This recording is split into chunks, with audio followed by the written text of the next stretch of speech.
Well, in the dramatic story of the monstrous mechanical metal-munching moon mice, our cast of characters grows and grows. On the one side are our heroes, Rocky and Bullwinkle, and their friends, Gidney and Cloyd, the Moonmen. On the other side, there are 100,000 moon mice. Count them, 100,000. Plus their leader, the Big Cheese. Alias Boris better, no? And the arch-fiend behind the whole scheme, direct from the moon, Mr. Big himself. Hello there, fans. Mr. Big's plot was fiendishly simple. But I explain anyway. It goes something like this. The mouse A eats the TV antenna B. Then the viewer C gets disgusted and leaves for some other country, D, where he can watch the Late Late Show. E. Then we move in and take over the whole country. And what letter is that? What else? USA. So far, his plan is working just fine, and our heroes are feeling very low. Gee, I'm feeling very low. Yeah, here too. 'Cause I'm facing my TV set and it's bust. Oh, cheer up, Rock. Looky, I found my old ukulele. Let me regale you with a ditty. No thanks, Bullwinkle. On Lulu, baby, where'd you get them eyes and that sweet complexion that I like? Please, Bullwinkle! Oh, well, maybe you prefer come along to Auntie Skinner's chicken dinner. Do you want no picnic? Enough already! Well, Rocky, this certainly proves one thing. What's that? There are some things worse than no television. But if Cloyd could have been outside the house at that moment, And you know that I am. he would have seen a fearsome sight. Oh, for Earth's sake! We're surrounded by moon mice! Sure enough, it looked as if the moon mice were moving in for the kill, led, of course, by the Big Cheese himself, Boris Bennett. Boris, why, he isn't here. We'd better check out at the old Bleakley place. Darling, what are you doing here in this empty room? I'm suffering. But why? Natasha, we're ruined. Oh, nonsense, darling. Not so long as we control moon mice. That's just it, we don't. Don't? Don't. They ran out on me. How could it was, Boris? They are just machines. I don't know, but I find out, you bet. And following the tracks of the fierce metal-munching monsters, Boris and Natasha soon came across them as they clustered around Rocky and Bullwinkle's little home. From inside the house came a strange sound. Oh, bless you and keep you, Mother Macquarie. Boris, take off your hat. Why? I think someone is dying in there. Well, Natasha was almost right. Rocky, I can't stand much more of that. Cheer up, Gidney. He only knows a few more. But just then, Cloyd faded in with his startling news. Rocky, Bullwinkle, outside. Moon mice. Thousands of them. Moon mice? Listen, what's that sound? Sounds like they're gnashing their teeth. They must be pretty hungry. Oh, this is awful. Quick, Bullwinkle, call the sheriff. Sheriff! On the phone, I mean. Oh, right, Rock. Hello, Griselda. Give me the... Hello? Hello? Save your breath, Bullwinkle. Look here. Sure enough, just outside the window, an enormous moon mouse was just devouring the phone wire like a piece of spaghetti. All right, fellas, let's stick together now. We'll sell our lives dearly. Gidney, this is no time to talk business. And our friends huddled together for a last-ditch stand. Don't miss our next laugh-filled episode. Laugh, Phil? Yeah, it's a scream. Bullwinkle bellows again, or moonin' low.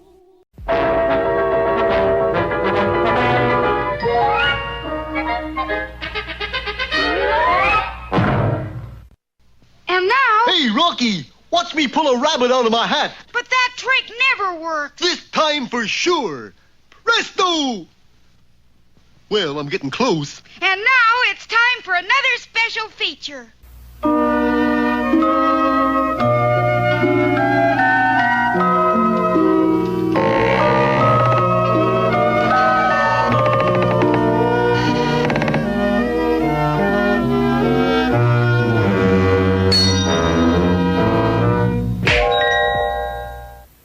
Once upon a time, there was a little girl named Red who had an exclusive shop in the Hollywoods where she sold riding hoods. That's why they call me Red Riding Hood. Cute. One day, a very wealthy customer entered her shop. Oh, boy.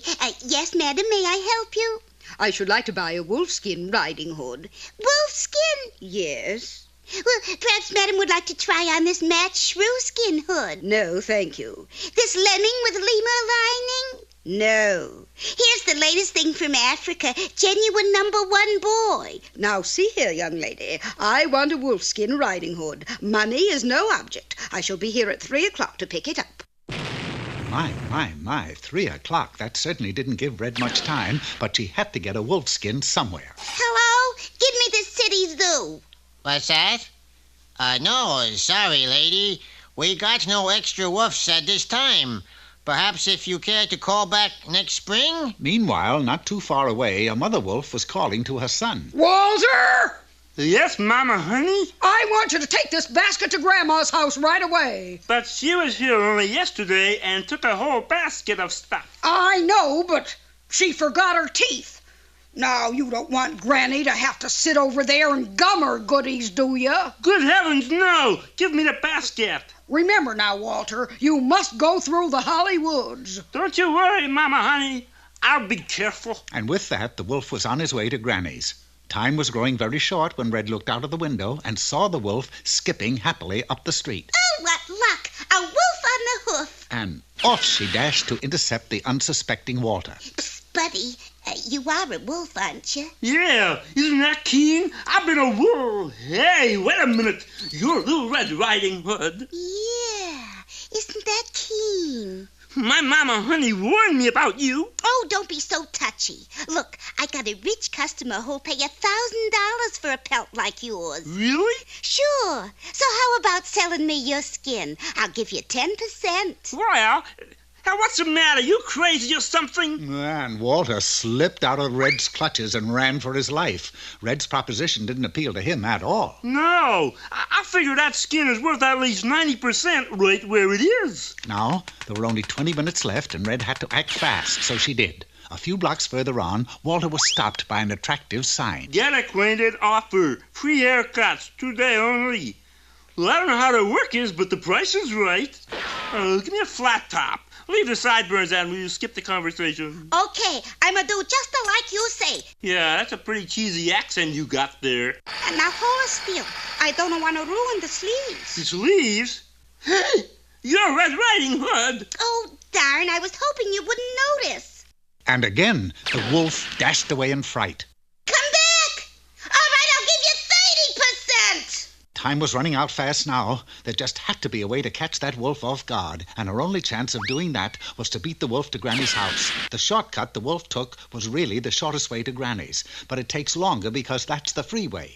He was bound to be tied up at the cloverleaf for some time. Soon Red arrived at Granny's house, and what luck! Nobody home. she hurried inside, used an old bearskin rug to disguise herself as Granny, hopped into bed, and with only 3 minutes left to go, the wolf approached Granny's house. Do-de-do-de-do, dee-dee.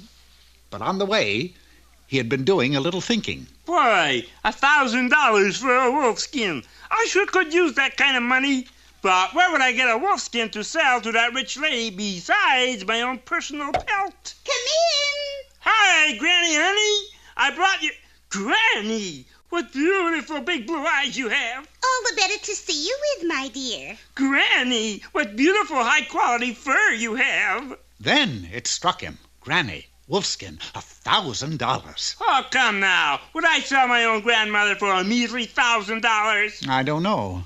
Would you? Of course I would. Wait, what are you doing? You forgot the what big teeth bit. No time for that now. I'm on my way to become a thousandaire. And so, shortly after 3 o'clock on that very afternoon, a very satisfied customer was seen leaving the little fur shop in the Hollywood. It's simply stunning on you, madam. Oh, thank you. I'll wear it every moment. I'll never take it off. Shush! And the wolf?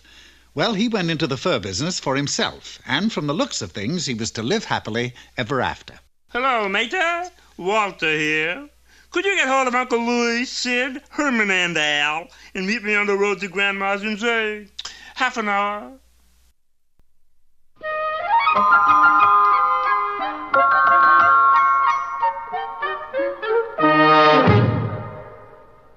And now, here for all you men of letters is Mr. Know-It-All. Hello, mailmen! Today's dissertation is subtitled, How to Escape from Devil's Island and Get Away from It All. Supposing you were incarcerated on Devil's Island, and supposing further still you had served 10 years out of your 30-day sentence, You would want out. And this is how you would do it. First, you would put on your bathing suit, then walk out of your cell and go directly to the warden, who is standing on the edge of a high cliff. Good morning, 1, 2, 3, 4, 5. Good morning to you, merciless jailkeeper. For my recreation period today, I am going to swim to the mainland. Having completely pulled the wool over his eyeballs, you make the leap, and you're on your way out. Fortunately, so is the tide. After returning to Devil's Island, they put you where they put all the incorrigibles. In the kitchen. You going to peel potatoes till they're coming out of your ears? This should give you an idea. Putting a potato in each ear, you jump into a sack and await shipment to a foreign port. Of course, there is always the danger they are having potato soup for dinner. Whoever peeled these spuds did crummy job. I'm doing the best I can. And that is how you escape from Devil's Island. But Mr. Know-It-All, you didn't get out. I most certainly did, by joining the baseball team. And that's how you escaped. Sure. 3 strikes and you're out.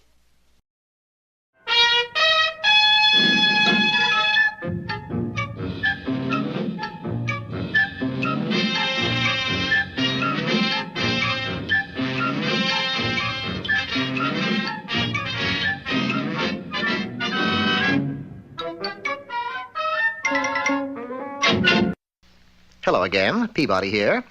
Standing over by the Wayback Machine is my pet boy, Sherman. Where are we going today, Mr. Peabody? To the island of Juan Fernandez, 400 miles off the coast of Chile. The year? 1686. A fateful year in the life of the loneliest man in history. Robinson Crusoe, the ever-reliable Wayback, transported Sherman and me to the tiny island, a mere pinpoint of the vast Pacific. Instead of being deserted, however, the beach was swarming with humanity. What does it mean, Mr. Peabody? Obviously, Sherman, the island has become a first-class attraction for tourists. Welcome, friends, to Juan Fernandez State Beach. Like to purchase a one-room cabana on the edge of the water? Are we to understand you're selling real estate here? That's right. Here, take a look at the brochure. Balloons, Mr. Peabody. Look at them. I glanced skyward just as they floated over. Pay no attention to them. That's just another one of Robinson Crusoe's bombardments. He don't appreciate what we're doing to the island, so he attacks us every afternoon at 3. With balloons? Yeah, he ran out of cannonballs last week. Balloons is better than nothing. We decided to forego any land investments and look for Robinson Crusoe. We found him on the other side of the island, gearing for an all-out assault. Blow up a few more of those red balloons Friday. They look more capable than the others.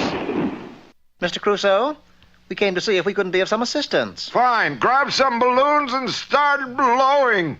We had something else in mind. Such as? Such as living in harmony with your neighbors. This island belongs to me and Friday. Oh, that's all well and good, but we must live and let live. Mister, you don't know what it's like on the holidays. Tourists all over the place. Yes, but suppose we divide the island in 2. You stay on your half, they stay on theirs. Tell you what, I'll sleep on it. We all slept on it, and the next morning... Well, boys, what do you think of Desert Island Estates? Gosh, Mr. Peabody, while we were sleeping, they built homes. How about a nice 20-bedroom colonial? You a vet? Never mind that. I was under the impression all of the land development would take place on the other side of the island. Oh, no. We're building everywhere. Wait till Mr. Crusoe hears about this. Crusoe? Shucks, he just left. He knows all about it. Quick, Sherman, we must catch him. Ain't no use, Mr. Peabody. What's been done has been done. Yes, but what's been done? That beach full of tourists. Me and Friday stuck coconuts under the sand. Coconuts filled with gunpowder. Soon as the sun warms up... You can't do it, Mr. Crusoe. Somebody's liable to get hurt. Oh, never thought of that. Tell us where you buried them. We'll dig them up. Sure. Let me see. The sun rose higher in the sky as Robinson Crusoe tried to collect his thoughts. It's getting awfully warm, Mr. Peabody. I wish we could say the same for Crusoe.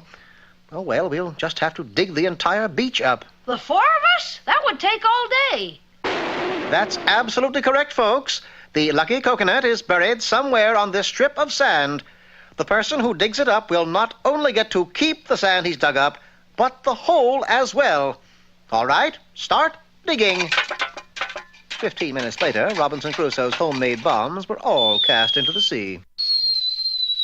Ooh, in the nick of time, Mr. Peabody. Yes, but there's still the problem of splitting the island. Of course.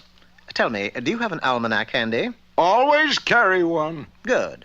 Turn to page 324 and look up the date July 15th. Yes, here it is. Today is a big day for Geminis. There will be a moderate earthquake in the morning. Just as I thought. All right, Robinson, kindly adjourn to your half of the island. There's going to be an earthquake, Mr. Peabody? A minor one, Sherman, and one that will settle everything. At precisely 10:31 a.m., an earth tremor shook the island of Juan Fernandez. And its reaction? It split the island in two. Well, there he goes. Yes, he'll have all the privacy he wants now. Friday's been left behind. A bad stroke of fortune, Sherman, but I'm afraid it had to be. But why? Well, you see, prior to this one, Robinson Crusoe had 12 other Man Fridays. But why should this one be so unlucky? Friday the 13th is always unlucky.